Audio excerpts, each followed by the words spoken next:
تو دہلی تشریف لے آئے کسی مناسبت سے، اور پھر یہاں سے والد صاحب کو خط لکھا کہ میں یہاں کچھ دنوں تک رہنا چاہتا ہوں اور یہاں کی درسگاہ سے استفادہ کرنا چاہتا ہوں۔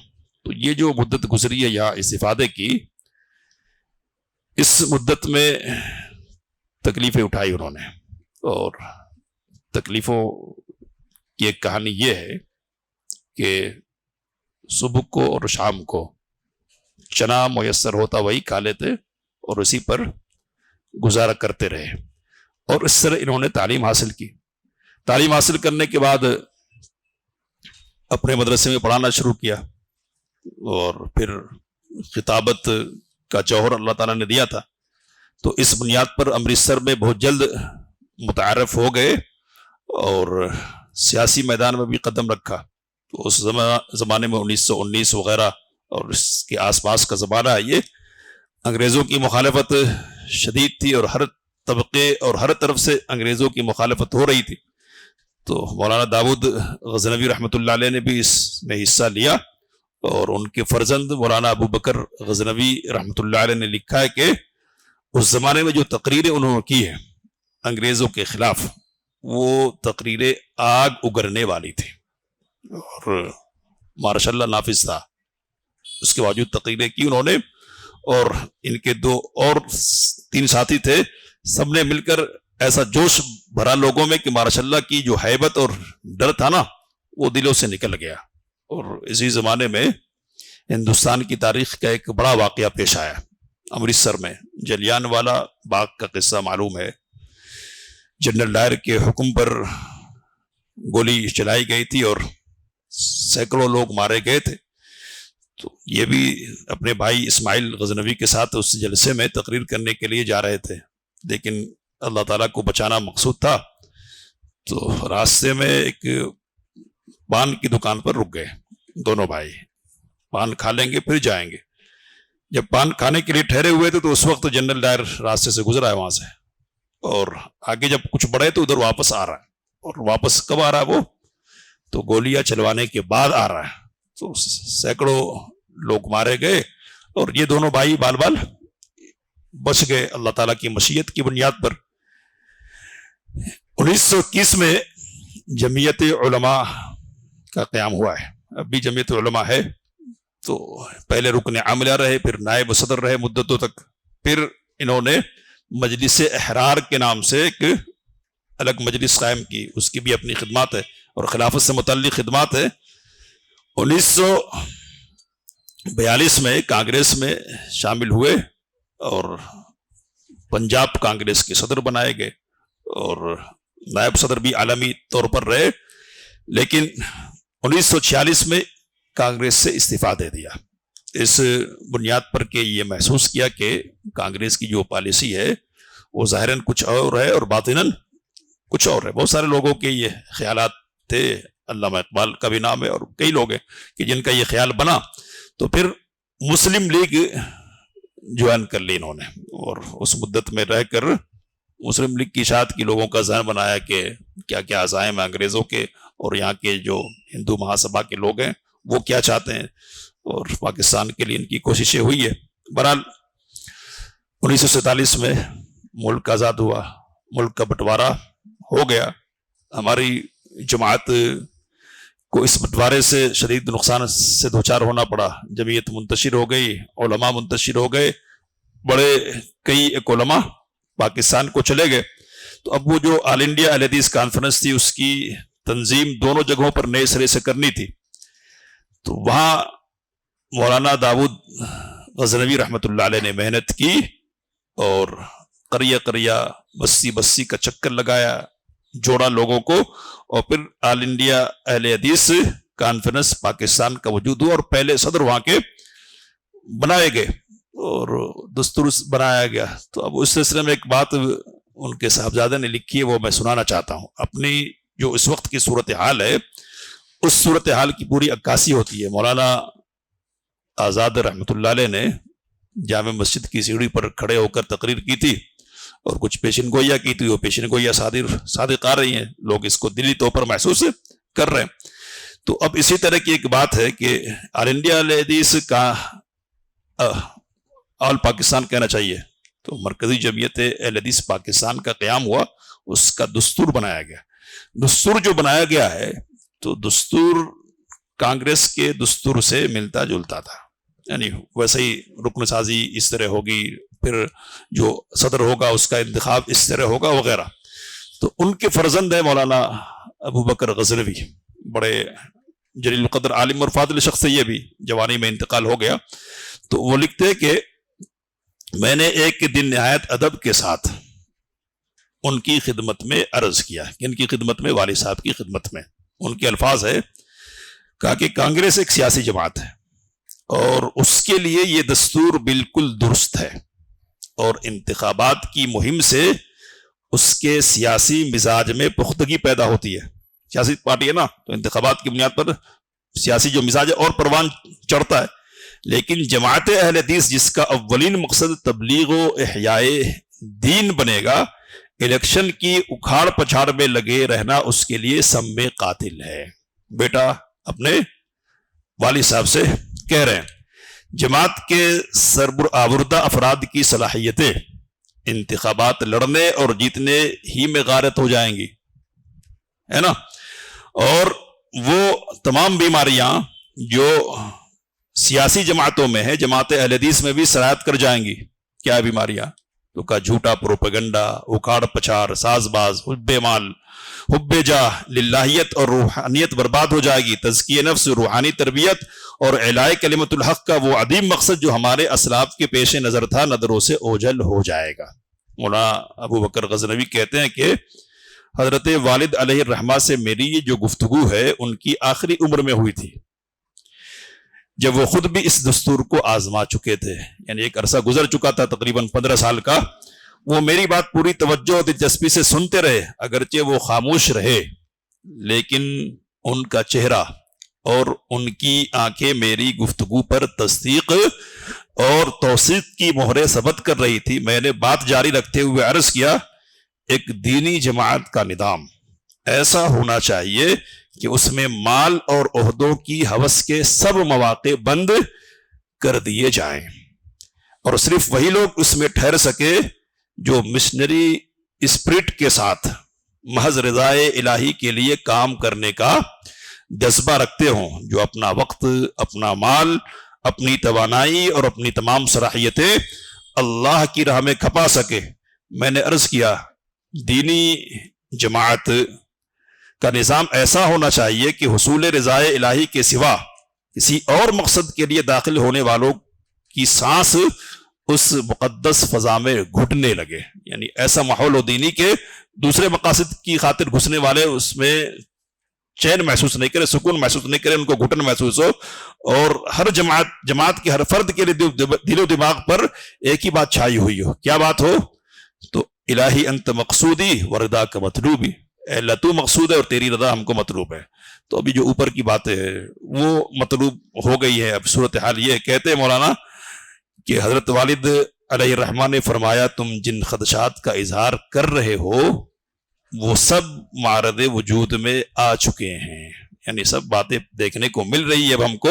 پھر زیر لب مسکراتے ہوئے یہ شعر پڑھا عربی کا، کہا کہ ایتھا النفس اجملی یا اجملی جزعا انما تحذرین قد وقع، کہ اے دل گھبراہٹ کا اظہار ذرا حسن سلیقہ سے کر، جس بات سے تم ڈرتے تھے وہ معرض وجود میں آ چکی ہے۔ انہیں ساری چیزیں ہم دیکھ رہے ہیں، لیکن اب کیا کر سکتے ہیں؟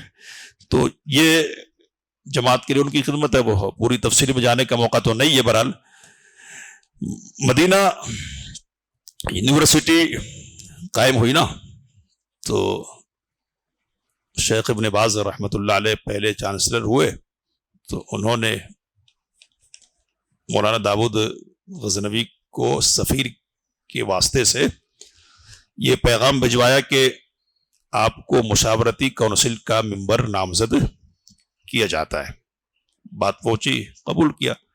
شاہ سعود بن عبدالعزیز اس وقت شاہ تھے، انہوں نے کہا کہ مولانا ایسے وقت میں تشریف لائیں کہ حج بھی ان کا ادا ہو جائے۔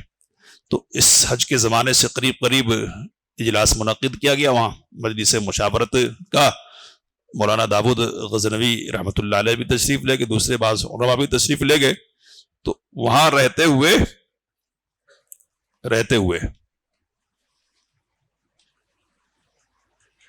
دل کا دورہ پڑا, جامر ہوئے, اور پھر یہاں پاکستان آنے کے بعد 1.5 مہینے کے بعد انتقال ہو گیا.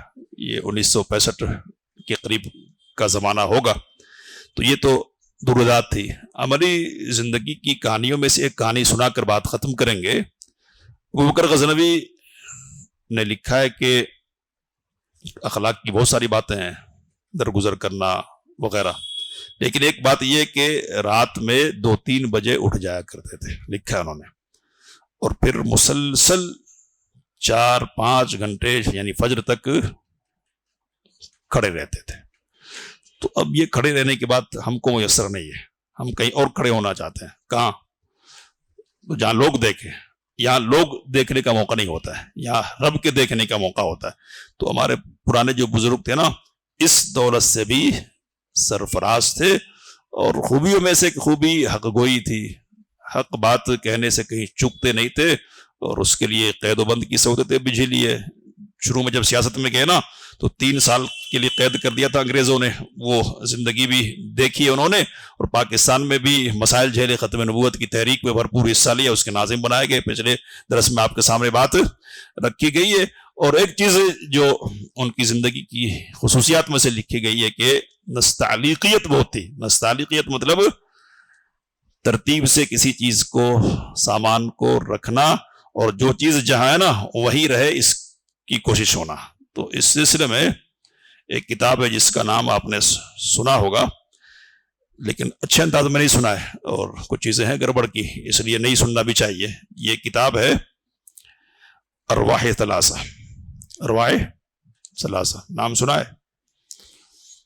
تو ایک دور تھا جب سنتے تھے, شیخ معراج ربانی کی تقریریں ہوتی تھی جب کی بات کر رہا ہوں میں, تو ارواح ثلاثہ کی بھی کہانیاں وہ سناتے تھے. بہت ساری کہانیاں ادھر ادھر کی. تو اس ارواح ثلاثہ کا مطالعہ کیا کرتے تھے داود غزنوی رحمۃ اللہ علیہ, تو لکھتے ہوئے نوٹ بھی چڑھاتے تھے, نوٹ بھی. تو مرزا مظہر جانے جانا بزرگ گزرے ہیں, شیخ ظفر نے ان کا بہت والہانہ انداز میں ذکر کیا. اہل سنت اہل حدیث میں سے تھے, یعنی سنت کا مزاج رکھتے تھے, بدعت کے خلاف تھے. تو ان کے سلسلے میں لکھا کہ وہ بڑے نستعلیق تھے اور ذوق بہت نفیس پایا تھا. کیا ہے؟ تو ایک مرتبہ آخری جو بادشاہ ہے, کون ہے؟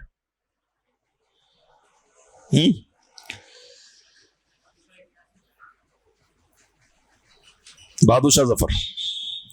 تو بہادر شاہ ظفر نے بہت منت سماجت کے بعد ان کے یہاں آنے کی اجازت طلب کی. مرزا مظہر جانے جانا کیا, ٹھیک ہے, اجازت دے دی. تو اجازت طلب کی, آگے باتیں ہوئی. باتوں کے دوران بہادر شاہ نے کہا کہ مجھے پیاس لگی ہے, پانی چاہیے. تو کہا کہ وہ گھڑا ہے, پی لیجیے. تو گھڑے سے پانی لیا بہادر شاہ ظفر نے اور پی لیا, اور گلاس کو اوپر رکھ دیا. اب مرزا مظہر جانے جانا ایسے دیکھ رہے ہیں, پھر دیکھ رہے ہیں, پھر دیکھ رہے ہیں بے چینی کے ساتھ. پھر آخر میں برداشت نہیں ہوا. تو برداشت نہیں ہوا تو کیا کہا؟ کہا کہ جناب آپ بادشاہت کیا کرتے ہوں گے؟ آپ بادشاہت کیا کرتے ہوں گے؟ ابھی تک خدمت گاری تو آئی ہی نہیں, یعنی کیا کام کیسے کرنا ہے یا تو آپ کو آیا نہیں. دیکھو تو گھڑے پر پیالہ رکھنے کا یہی طور ہے, یہی طریقہ ہے, اس طرح رکھتے ہیں, سلیقے سے رکھنا چاہیے. تو مولانا داود غزنوی رحمۃ اللہ علیہ نے اس پر نوٹ چڑھایا, کہا کہ اس عاجز کی بھی یہی حالت ہے, اس عاجز کی بھی یہی حالت ہے. مطلب ادھر اور ٹیڑھ میڑھ اگر کچھ نظر آئے نا تو مجھ کو بھی برداشت نہیں ہوتا ہے. اور مرزا مظہر جانے جانا کے سلسلے میں لکھا کہ بے قاعدہ رکھی ہوئی چیز اگر کوئی دیکھ لیتے نا تو ان کے سر میں درد ہونے لگتا تھا. تو اس طرح کی کئی چیزیں ہیں بزرگوں کی زندگیوں میں جن کو پڑھ کر ہم لے سکتے اور اپنی زندگی میں اخذ کر سکتے ہیں، پڑھنا چاہیے۔ اب یہ مختصر سی مجلس رہتی ہے، موٹی موٹی باتیں ہی ہم آپ کے سامنے رکھ سکتے ہیں، بہرحال جو باتیں فائدہ کی اللہ ہم سب کو ان سے فائدہ اٹھانے کی توفیق عطا فرمائے، آمین وآخر دعوانا الحمدللہ رب العالمین۔ علم الإنسان ما لم يعلم